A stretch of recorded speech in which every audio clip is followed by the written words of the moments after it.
We're building our own home here on the side of a mountain in Panama. We're right in the middle of pouring a massive foundation with huge columns. But the one problem is, if you look today, I'm all alone. Today is Seismic Beam Day, which is massive concrete beams that go underneath the ground to stop our house from falling over when we have big earthquakes here. But Seismic Beam Day isn't a good day to be all alone. And if you're wondering where Kaylee is, she's comatose. Kaylee's sick and she's gonna be spending the day in bed. But I'm not completely alone. I do have my guys here with me.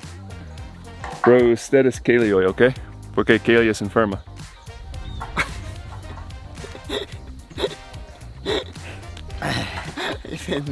¿Usted cocinas, bro, para mí hoy? No. But the guys are going to be working on finishing up these concrete pours here. These are called the zapatas. They're the massive concrete anchors of the whole house. And in the meantime, I'm going to be working on the seismic beams. And the seismic beams, if you see this channel right here, and all of the channels that are connecting all of the columns of our house, those are beams because we get massive earthquakes here. We've gotten earthquakes as big as 8.0 here in Panama. Not while we've been here. About 40 years ago, they had an 8.0. But we'll typically get between 5 to 6s throughout the year, which is no joke. Like, that can do some damage if your house isn't built properly. So I have a ton of rebar work to do. And when I mean a ton, I mean a ton.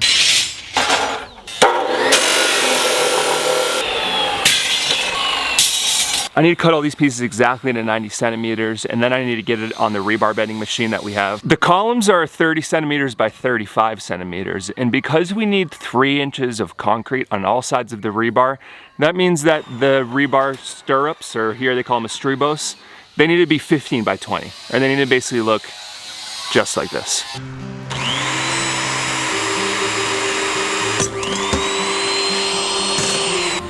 I feel bad that Kaylee is sick, but I also feel bad she's missing this day.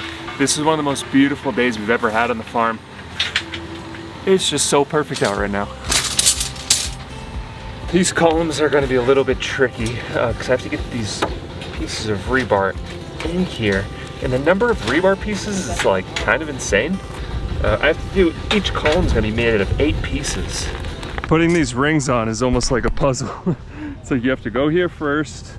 You have to go here next, and then here, and then you can get it down. You know those puzzles that are like at the dentist office? I actually love those. So I'm actually having a blast right now. Like, this is totally cool with me. This is brutal. This is tough to get these in here. This is harder than that puzzle at the dentist office. Forget everything I said about that. This takes a lot more muscle. Oh my God, this is so hard. Definitely the most challenging thing I've ever done. My God. All of these are stuck.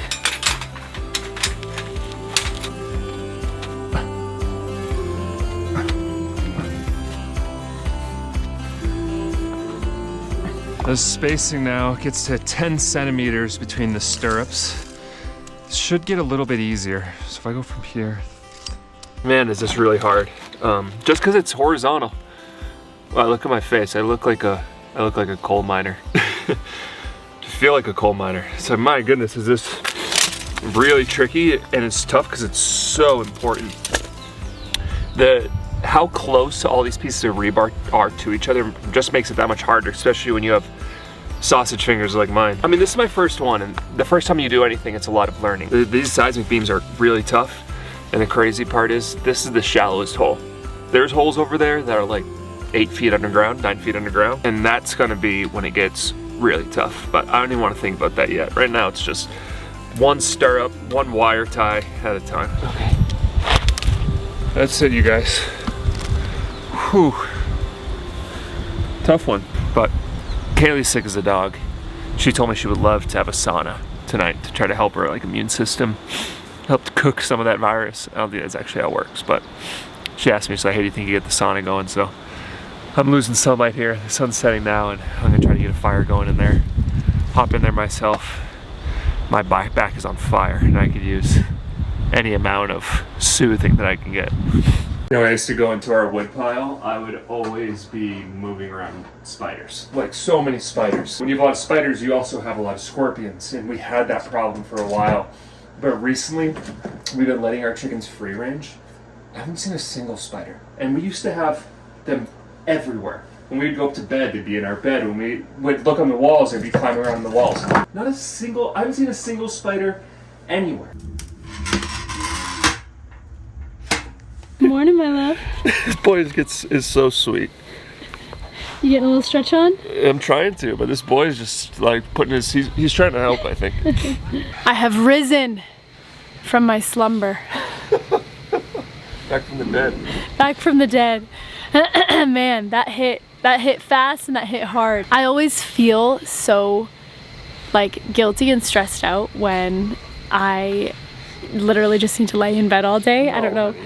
I know, but I just like, I feel like so many things just fall behind in the house, and I'm not there to help you with the house, and yeah, everyone can take a couple days. I know. I told Jord this morning, I'm not 100%, but I'm gonna at least give my 50% today. And if I need to take breaks here and there, then I will. It's so cute. Ever since we got back from Cancun, Sadie just wants to spend so much time in the tub, and it makes me so grateful that we have this big tub because she can actually, you know, go underwater. She brings her bathing suit, her goggles in there. She's flapping her little feet and hands. And you know you're really feeling lousy when coffee in the morning just sounds like the worst thing possible. For some reason, whatever I have. I'll drink double coffee today, don't worry, because this welcome to the bane of our existence. Yeah, what did I miss on yesterday? Take a look.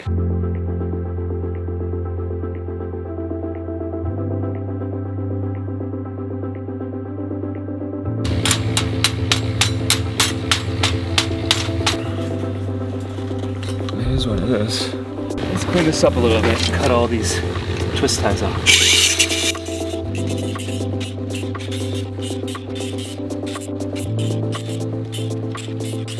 I'm just taking a quick break from the seismic beams to come over here and check on the guys, taking some measurements for the final zapatas that we have.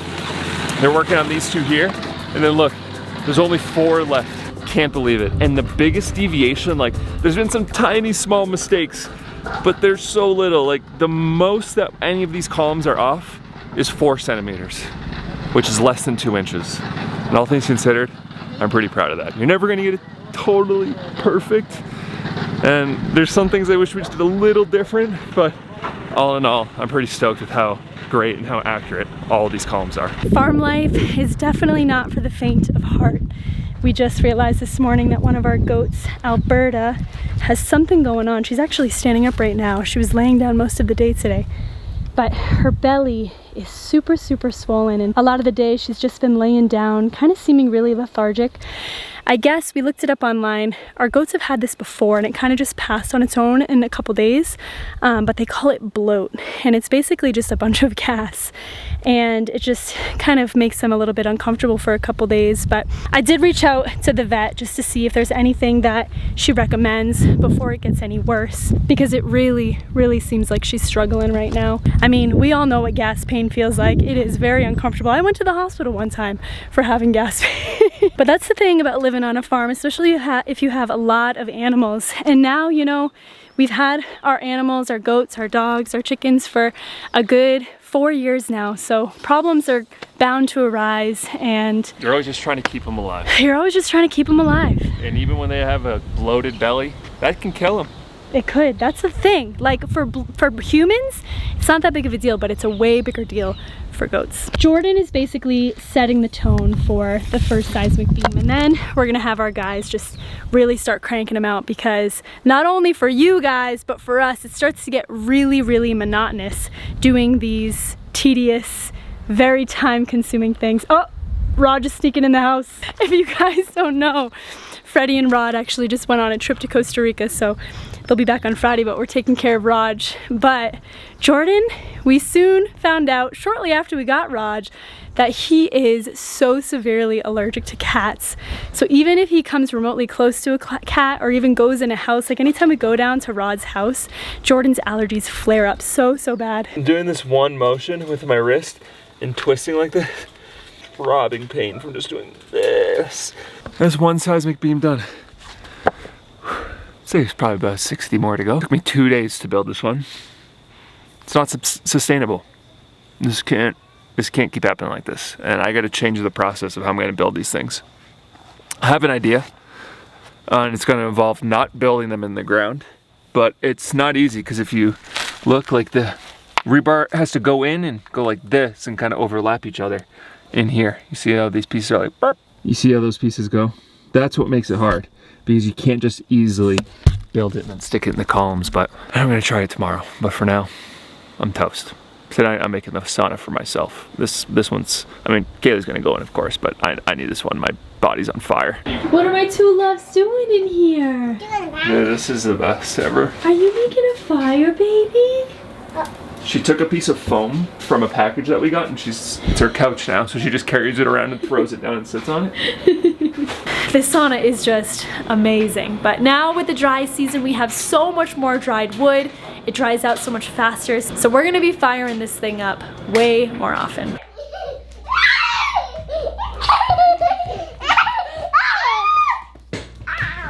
You okay? Is she trying to get it? She loves her new toy. Kaylee and I had to try our best to look a little dapper this morning. I can film for a minute. Kaylee's like, I gotta do my makeup on the way. I'm running a little late this morning. This is a common thing, driving around. Kaylee's throwing makeup on last minute. So we're on our way through town right now. We are actually heading to a business meeting with one of the most legendary coffee farms in the world. That's it, honey. That's the cream of the crop. The creme de la creme. This is as good as it gets right here. It's been a while since I've done a coffee tasting, so I am really, really excited this morning. And I have not had coffee yet. I'm waiting for this moment to have my coffee this morning. What? Yeah. Hey, ¿cómo estás? Good to see you. Good to see you. I thought you were a tourist. No problem. So how are you? Good to see you, really. This is one of my favorite places in the world, and it's also one of my favorite times because this is prime time for every coffee business. This is our sourcing season. This is when we're gonna be tasting hundreds of coffees, as many coffees as we can, to try to get our hands on just a handful that we're gonna sell throughout the year, because the harvest is just coming. This is arguably the best coffee farm in the world. And every time I walk into a place like this, I have imposter syndrome because, all right, Kaylee and I know coffee, but like, we're still kind of amateurs. We've only been in it, what, 5 years? Feels like this is insane. This is the true representation of what a family coffee farm looks like, from generation to generation passed down, and it is just absolutely thriving. When we evaluate coffees, we are evaluating everything from the fragrance, the aroma, to the taste, the aftertaste, to the body.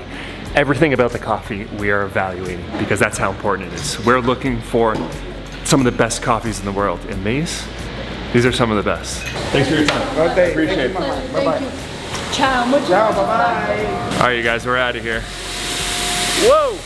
We sampled over 30 coffees. And if you can imagine, I'm highly caffeinated right now. We love bringing you guys along these coffee sourcing journeys and what it looks like to run a small coffee business. And if some of you guys have been watching this meal like, man, I could use some coffee right now, I wanna let you guys know that we're gonna be offering all of you guys 50% off a bag of coffee, but we need to tell you some details first.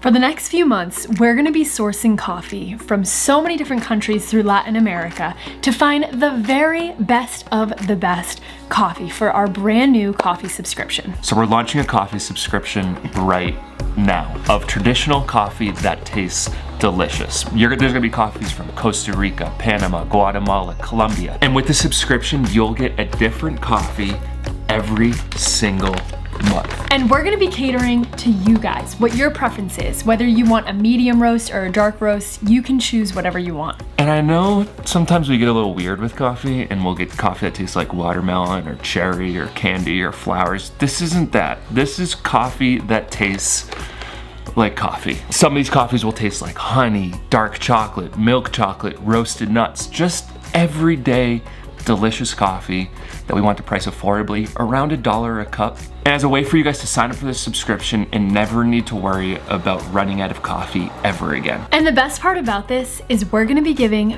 50% off your first bag when you sign up for a subscription today. We want to be your guys' coffee gurus and bring you along in this coffee journey, and by sweetening the deal on this first bag, we would love to have you guys. And the thing is, there's no gimmicks here. If you want to cancel at any time, there's no penalties. We want you to cancel if you don't like it. So if you guys want to go and check out our brand new coffee subscription, click the link down below. You can use the code Nomadic to get that first bag 50% off. But just to let you guys know, we do have limited spots for this coffee subscription because these little farms we go to, there's only so much coffee. So make sure that you sign up before the space gets filled up and enjoy that 50% off your first bag. Today is about getting Payback on some dang seismic beams. Right now, we're in big trouble. If we can't figure out how to do these seismic beams faster, we're in for a world of hurt. So are you guys, because it's gonna take us months just to do the seismic beams. I got some ideas. We're gonna try one of those ideas out today. This morning I spent some time cutting all the rebar for the new seismic beam. Everything's gonna be a little bit smaller. So I bent all the stirrups, or here they call them stribos. I bent all of those exactly to the dimensions they need to be, and I cut all the bars for the inside. And now I got my guys here with me, and we're gonna build one of these beams super quick. Esto y falta uno. Es que mucha gente esté informado, pues que. It's been 1 hour, and we're already halfway done. This is going a lot better. Now that we have the square, we need to put in 2 more pieces of rebar right here, because each side has 4 pieces. You can see actually the guys just finished that down here. 8 pieces of rebar going that way, and it's about 25 stirrups to make one seismic beam. The amount of rebar for these things is insane. I know the thought might be, you don't need to do all that. Like, that's overkill. But we have an architect and we have an engineer that worked on this whole design with our soil type, with the earthquakes that we get, with the elements that we get here. I'm just gonna trust them and follow the plans to the T.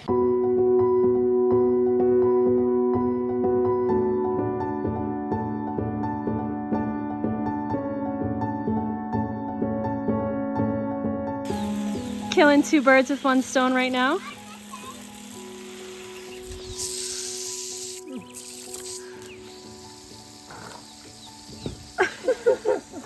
Come on!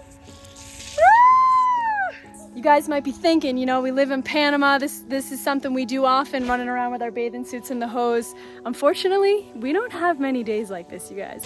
Are you helping me water the plants? Thank you, honey. 3, 2, 1, dale.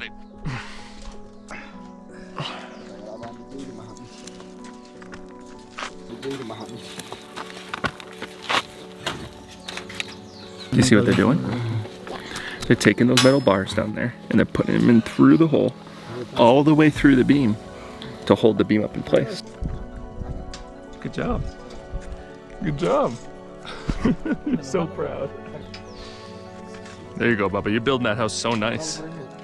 Thank you.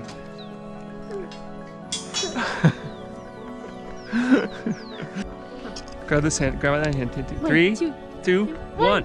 Woo! Thank goodness the cost of rebar here is so affordable. To get 1 piece of number 5 bar, which is 5/8 of an inch thick, is $12. Like, I was buying rebar in the States and it's so expensive. Panama's got the cheapest deal. So these are the pieces that we added in. They go 4 feet into the column. And what we need to do is kind of lift it up a little bit.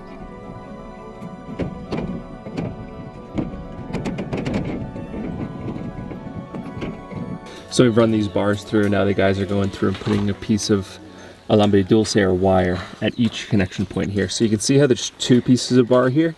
Or over here is just 1. This, you see, everything's continuous on this piece. But this seismic beam, well, is it harder? I mean, this one took 4 guys 1 whole day to build. This one took me 2 days.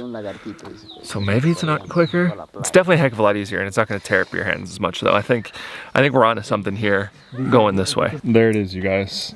Almost done, and you just put 4 more in on this side.